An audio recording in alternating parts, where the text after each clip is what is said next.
The following program on PBS 39 is made possible in part by Excellence lives here in northeastern Indiana.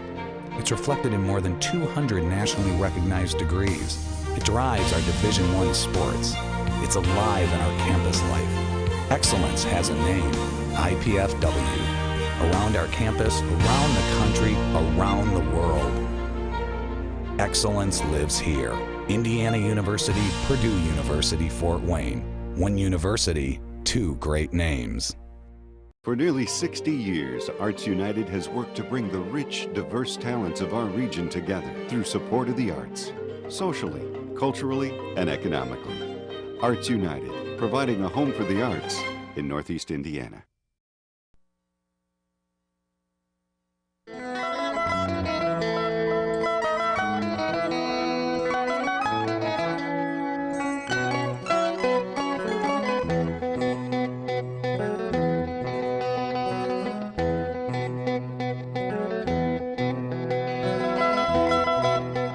This is Arts Weekly.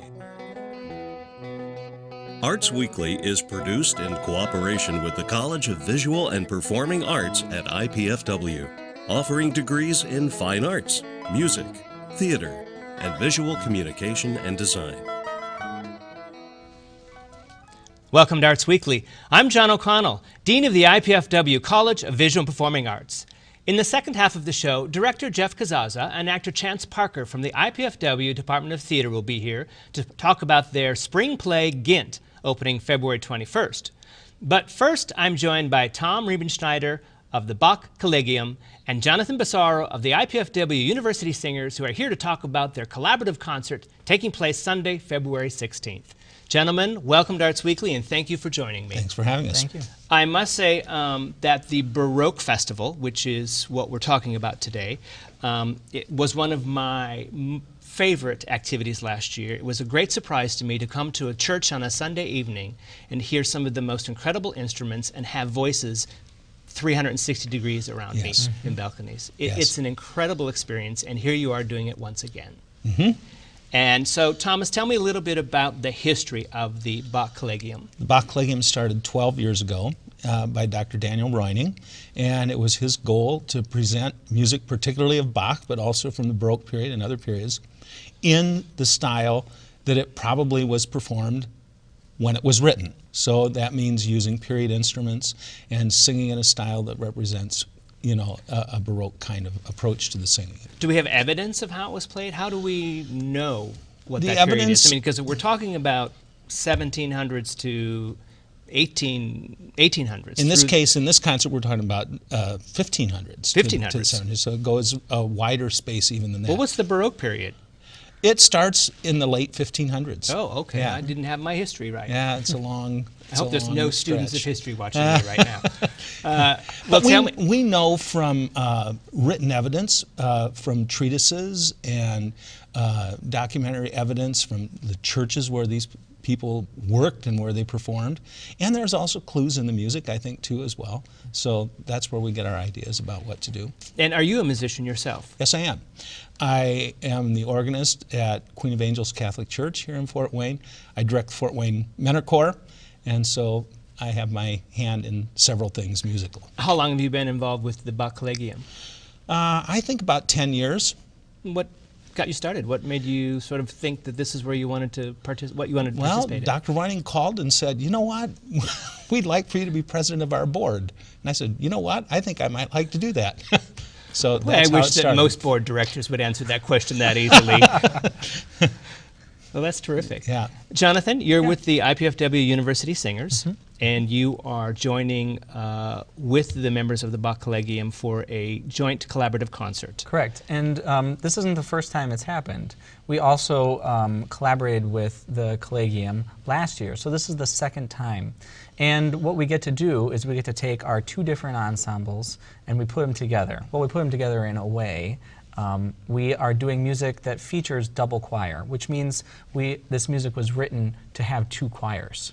So each choir, the IPFW University Singers and the Bach Collegium Choir, comes together and they fill these different roles And as you mentioned earlier, the space at Zion Lutheran Church allows for us to use that space similar to how they would have done it in the Baroque period. So we'll be moving the choirs around, there'll be people upstairs and downstairs, and you'll be surrounded by music. When you say it's written for two choirs to sing simultaneously, what makes them two choirs? Are they different? Are they different vocal ranges? Is it a male choir and a female choir, or is it just two choirs to be singing in tandem and counterpoint, or why is it written for two choirs? It all depends on the piece. Some pieces have it's scored so that it's all men in one choir and all women in another. In most situations, it's made for two mixed choirs. And there's a variety of thought. Maybe that one choir is supposed to be 4 soloists and the other is the rest of the singers. Then there's a thought that sometimes we find music for 3 choirs. And we divide our singers in half, and one covers this part and one covers the second part, and then instrumentalists cover the third. I think, if I'm not mistaken, there are 2 concerts as a part of this festival. That's correct. Yes. The first one is when? On Friday night. Friday the 14th. Night, yes, Valentine's Day. And it features instruments d'amour, so instruments of love on the day of love. And it starts with a dinner at 6:30, and then the concert follows it. So it'll feature all of the instruments except the brass instruments that are playing on Sunday, but oboe, flute, strings, continuo, the harpsichord, and especially the oboe d'amore. How do you locate these instruments or the people who can play them? I mean, are these people local? Are these musicians? Some are local, but most come, we get some from Bloomington, from the early music program at Bloomington. One of our continual players lives in Madison, Wisconsin. One of our players lives in Detroit. So they come from around the Midwest, basically, and they're really expert players. Well, good, because, I mean, how do you rehearse when one's in Madison and one's in Bloomington? I mean, do they just come for a week before, or what is the rehearsal period for the concert? They've been here since today, and so they're rehearsing with the singers and by themselves and putting everything together. Yeah, I'm kind of surprised when I do a musical with the professional musicians from here, how they usually get their music in advance and they come together, and I'm surprised that they've only met maybe once before we put them with our singers, and I think, really? I've been with these people for 4 weeks and you're just here the day before? How does that work? Well, it's because they get the music in advance and they've worked on their own. Right. So they're just waiting to join the ensemble. Right. So then it's just a matter of creating the ensemble sound that they need for the performance. Does the festival normally have 2 concerts? Is it? This is once a year we have this Baroque festival that includes two concerts. 2 events. Right. The first one on Friday is purely instrumental, and then on Sunday it'll be the instruments and choir. It's dinner before. Yes. And then the concert. How many people can you feed? Is there a limit, or are you? We're expecting, we have dinners for 100, so. Come on, come on. Come on, yeah. Absolutely. Right. And on Sunday, you'll be singing and it'll be a different concert altogether. Yes. What do you mean two of the choirs will be voices and one of the choirs will be instrumental? Is that the norm, or that's what you're doing for this concert in particular? Well, the music of the Baroque is rather flexible. It allows for a part to be able either doubled, so perhaps our instrumentalists will play the same part as a choir, and then it also allows that the instrumentalists could take a part themselves. And what that does is it opens possibilities. When this music was written, they might not have had the people necessary to cover all the parts all the time, and so it's standard practice where instrumentalists can cover vocal parts can cover instrumental parts. Well, when will you rehearse with the instrumentalists who are here from all points of the earth? Well, we start tonight putting the choirs together, and then on Saturday we have a lot of rehearsal time with instrumentalists and singers together, and then a little more on Sunday before our concert. And is this in English, Latin, German? What are the languages of the music that you'll be singing? We're singing music in a variety of languages. So many of these pieces were written with German and Latin as the text originally. We have had some that's been translated into English, the vernacular of the people, so that people have a chance to understand it a little more. One of those pieces, the Te Deum, is by Harmonius Praetorius, and the person who arranged that is actually coming to the performance. It's the first time it's been performed in English, and the arranger is coming from California to the performance. So we're having a world premiere this Sunday as part of the Baroque Festival. That's right. Well, congratulations. That's very exciting. I hope that we can get that message out. And that piece is for 4 choirs. It's huge. It's a huge piece. Very big piece. Well, are we providing 3 and 1 or 2 and 2 or? We're going to sort of divide and conquer. So we'll have members from the IPFW University Singers that cover one of the choirs, and then the Collegium is dividing themselves, and then the instrumentalists are filling the other parts. And this is Sunday afternoon or Sunday evening? This is Sunday at 7 o'clock. 7 o'clock. Yes. Thank you, Tom. All right, let's get the particulars out before we run out of time. Friday night first, the dinner and instrumental concert d'amore is at the Redeemer Lutheran Church at 6:30 p.m. Correct.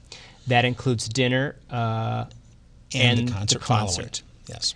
And then we have the Baroque Festival finale concert with the IPFW University Singers at the Zion Lutheran Church, Sunday, February 16th at 7 p.m. Correct. Ticket information for that is 260-485-2143. That's 260-485-2143. Or you can always go to www.bachcollegium.org. Yes. Correct? Yes. To get tickets. Well, I would encourage everyone to get tickets because, as I said at the beginning of our segment, I thought the concert was stunning last year. And I can't wait. I have to do something, but I hope to get to one or more of the concerts this weekend. It's as much fun to watch as it is to hear because we have some fascinating instruments in the program. How many instrumentalists do you have? How many will be Well, we playing? have 4 or 5 brass players with a cornetto, which we've never had in Fort Wayne before at a concert, and it's a very interesting instrument.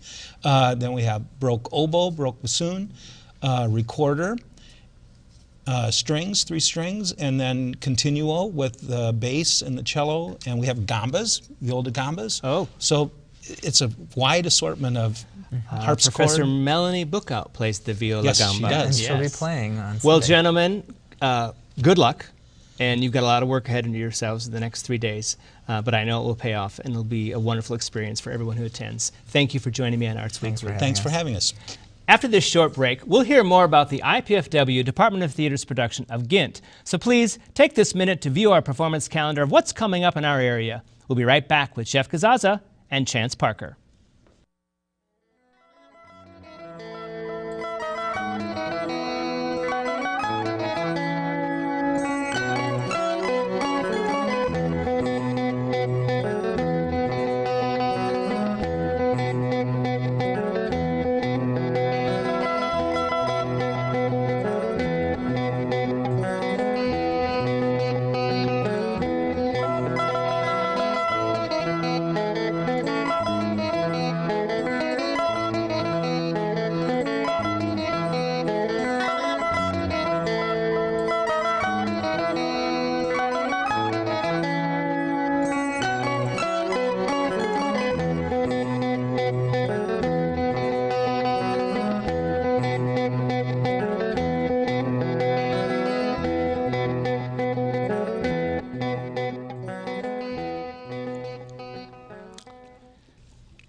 Gint, a tale that unfolds like a strange dream presented in a theatrical and imaginative manner, is an adaptation of Heinrich Ibsen's poetic drama Peer Gynt. The title character, Pete Gint, is determined to become something great, grand, and glorious. Set in the Appalachian Mountains, Pete Gint meets an obstacle at every turn, ultimately running away from responsibility toward materialistic gain. After losing everything, he begins his long journey home. Here to talk about IPFW's spring play are director Jeff Casazza and student actor Chance Parker. Gentlemen, welcome to Arts Weekly, and thank you for joining me. Thank you for having us. I always love to talk about the theater, especially with one of my favorite directors of all time, Jeff Casazza. Thanks. He picks plays I couldn't go near, and this is one of them. Congratulations. Thank I'm you. looking forward to it. Yeah, we're looking forward to it too. Yes, you open in a week. Oh, yes, a week from tomorrow. So you aren't in tech yet. You start tech next week. We start tech on Sunday. All right. So why pick the play Gint? Well, for a number of reasons. First off, when we pick our seasons, we're looking for a variety of plays that fit a variety of periods and variety of styles, so that our students get an opportunity to participate and perform and design in those types of shows. And also it gives a variety for our audiences as well, so they're seeing a number of different types of things.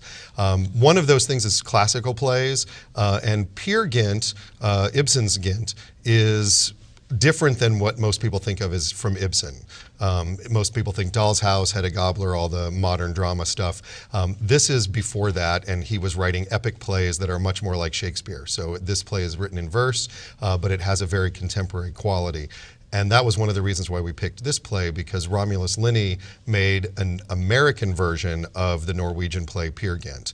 The Norwegian play takes place in Norway using Norwegian folklore, and this play takes place in America in the more current times using American folklore, and the two fit together very nicely. So Gint is a verse play. The current adaptation you're using is a verse play. Oh, I didn't realize that. Yeah. So why do Gint instead of Peer Gynt? Well, I think one of the reasons is because this is much more Americanized, and so audiences that might be afraid of that will not. I don't know Norwegian mythology, so I'm going to kind of steer clear of that. But by doing Gint, it's a little bit shorter. The original, Ibsen's play probably runs about 4 hours, and that can be rather long. But also especially of a Norwegian dramatist. But it also, when he wrote it, it wasn't necessarily to be produced originally, because it's fantastical. It takes place in multiple locations, dreamlike qualities, so very difficult to produce. And the same thing holds true for this play. I saw a production of it at the Great Guthrie Theater in the late 1970s. I don't remember it being 4 hours, but I do remember it being pretty funny. Yes. Being surprisingly funny. So even though he's sort of known for his drama, there was a fair amount of humor in the production that I remember. Yes, and it is very funny. And I think in our production, hopefully, we think it's very funny as well. And there's a lot of crazy things that happen. For instance, you saw the Troll King. Right. In that, and that translates into the Appalachian mythology as hog kings. So they're razorback hogs that live in the caves, and then we have to create those on stage in the same way that they created the trolls in Careful now, I spent some time in Arkansas with the razorback and the razorback hogs. So yeah, and that's I think what becomes very exciting, because it becomes very theatrical. Well, nice transition. I have to say I would celebrate you as a director, Jeff, because of your theatricality. So I want to go to the video clip that we have about this hog event that you have on the play, where actors are playing hogs, people are mounting hogs, they're riding them. I don't know what they're doing. Let's look at this video, and Jeff can explain to us what we're seeing after we see it. Well, we're going to see the video sorry. first.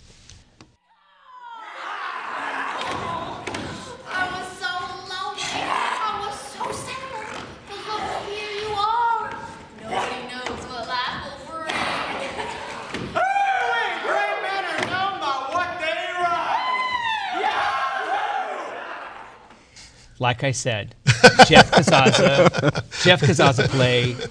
People are riding hogs. Exactly. Will we know they're hogs? Will they be costumed like hogs? No. No. And that's one of the things that excites me about this particular play, unlike some of the others where we've done elements of things to suggest that. This really requires the audience participation, in that we're hoping they will use their imaginations to create all of these things, because scenes change like that. It's a lot of scenes. It's a lot of scenes that happen, and so we're in the hogs, and then we're already in a haunted forest, and that happens almost immediately. Pay attention in what's happening. You got to follow a difficult story. It sounds like a little bit. I think so, but I think it's part of why we're doing it the way we're doing it is because it clarifies a lot of things, and so it's very imaginative, and so certainly Chance will, oh, you're a razorback hog. So like Shakespeare, it's night. Oh, okay, I believe we're at night. Spoken decor. Exactly. We're out in the forest, everybody. This is the forest. And so we use a lot of the physical apparatus of the actors to create all of these events. All right. Well, Chance Parker, welcome to the show. Thank you for having me. And I just want to say first off that is there a better actor name than Chance Parker? Really? It's perfect. It's perfect. I mean, it's just, I mean, I hope that so. or a character on Days of Our Lives, Chance Parker. Great name. You are a student at IPFW. Yes. What year? I'm a freshman. You're a freshman. Yes. Freshman actor, and you have landed the title role in the third play of the season. Yes, it's very exciting. Congratulations. Is it your first play at IPFW? No, my first one was Our Town with Dan Butler directing. And I how did played- that go for you? That was excellent. Yeah. It was a really good show. It was a neat experience to be able to work with him, and working in the space. The black box. Was a lot of fun. The studio theater, the way it was set up was very interesting, and it was cool. It was a very naturalistic play. It was quite different from Gint. Well, I'm not going to get off that subject for just a minute, because I'm always interested in how the actor deals with the space of the black box, because especially Dan's production of Our Town, you were here and the audience was here, literally, Yeah. and you walked in the, what was that? What were the challenges of that as an actor? It was exciting. There were times you really had to get used to the space beforehand, so you knew exactly where you were going, because there wasn't a lot of room for any sort of anything to deviate from what it had been. But eventually, I mean, when you got to it, the key was to just put yourself in Grover's corners and to just go about it. I mean, it's a focus issue, I would Yeah, imagine. yeah, exactly. I mean, That's you can't what it help but was. turn and go, oh, there's my mother.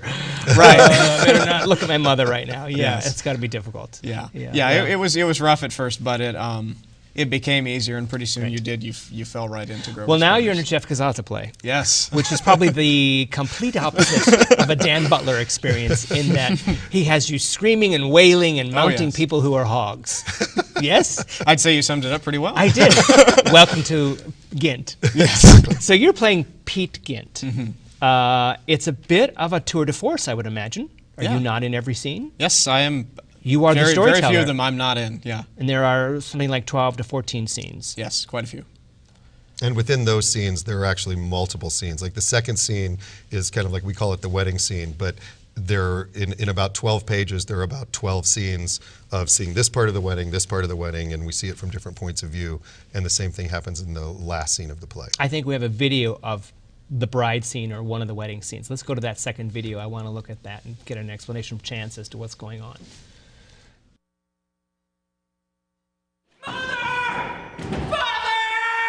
What? Pete Gint! What, is he okay? He took my bride! Look up there on the ridge! Oh! He's got Hester! He stole the bride! Right out of the bedroom. Oh, Pete. Got her over his shoulder. Like a sack of potatoes. He stole my bride! Get the law. Track him down. Throw him in jail. Look at him go. I wish he'd fall and break his neck. Careful, son. Be careful. So, someone has stolen a bride? I have no idea who You have stolen Pete Gint, the bride stealer. What happened? Well, in that scene, that's right after after Sally Vicks, the main love interest of the play, after she's scorned me after I've completely messed up, which you'll see. Pete messes up a lot. That's after I've completely messed up, and I've gone to help Chase Francis, who is in that. I've gone to help his character find his wife, who has locked him out of her bedroom. Pete decides that's a good moment to steal her away to the mountains and take her away, and that's where the scene picks up. Is it a large cast? Because I'd imagine if you now you're telling this whole story of your life, Yes. really. So it requires a fair amount of characters. Is it a large cast? Well, we have 9, which is much smaller than what Ibsen's play would have, but they all play multiple characters. So the only people that Chance is the only one, and Oldie Mama and Sally Vicks are the 3 characters that are maintained throughout the play, and then the other 6 actors play everything else. So if people who are familiar with Ibsen's play will notice Sally Vicks as Solvik. So they replace those same characters. So the 6 actors play the hogs, and then immediately, this is one of the reasons why we can't do a lot with costumes, they run off as the hogs, and then they're immediately right back on as the haunted forest. So those actors play everything else. Let's talk a little bit while we have some time about the spectacle of the show, because you're doing some special things with puppets or some sort? Yes, a wide variety of different types of puppets. When I first read the play, especially in the first story scene that Gint tells his mother about why he's dirty and why he lost his gun and the gun's broken and all of that, he tells this fantastical story about how he finds this stag and rides on it, and he rides over the forest and over the waterfalls. And to me, it seemed like, oh, wouldn't it be interesting if we had a small version of a stag that we saw in the background that was flying with Gint on it. And so talking with our wonderful production design staff, Jeannie Pendleton, who's worked a lot with puppets, was like, well, I think we could do that. And so then Jeannie and I talked a lot about what else can we do so that that's not the only puppet in the play. And you have a fair amount of, I would imagine, requires a fair amount of lighting and sound to help the audience travel through these 12 or 14 scenes. Exactly. Yeah, and you have a sound designer? Yeah, our sound designer is Nick Lubes, who is also a freshman. Yes, and he's composing a lot for the show. He's arranging some music that I found interesting, so he's doing a lot of work with it as well. How do we get tickets? What is the information about your show, and what are the dates? The dates are Friday, beginning on the 21st, and it's Friday and Saturday of next week. And then we go again the following week, Thursday, Friday, Saturday night, and Sunday afternoon. So it's February 21st, basically through March 2nd. Yes, that is correct. Ticket information is at 260-481-6555, 260-481-6555. Well, gentlemen, thank you for joining me, and good luck on Gint. I can't wait for another romp through craziness directed by the great Jeff Casazza. You're very lucky, Chance. Well, thank you very much. And welcome to IPFW. I'm John O'Connell, Dean of the IPFW College of Visual and Performing Arts. Please join me next time on Arts Weekly when I'll visit with Dr. Joanne Outland and Dr. Hamilton Tescarolo about the upcoming piano showcase at IPFW February 25th. Then Robert Schrader and Jim Gabbard will join me to talk about the IPFW Art and Design Faculty Exhibition opening February 26th. For up-to-the-minute arts updates, you can find us on Facebook, Twitter, and YouTube. And be sure to join us here live Thursday evenings at 7:30 on PBS 39. Thanks for watching Arts Weekly.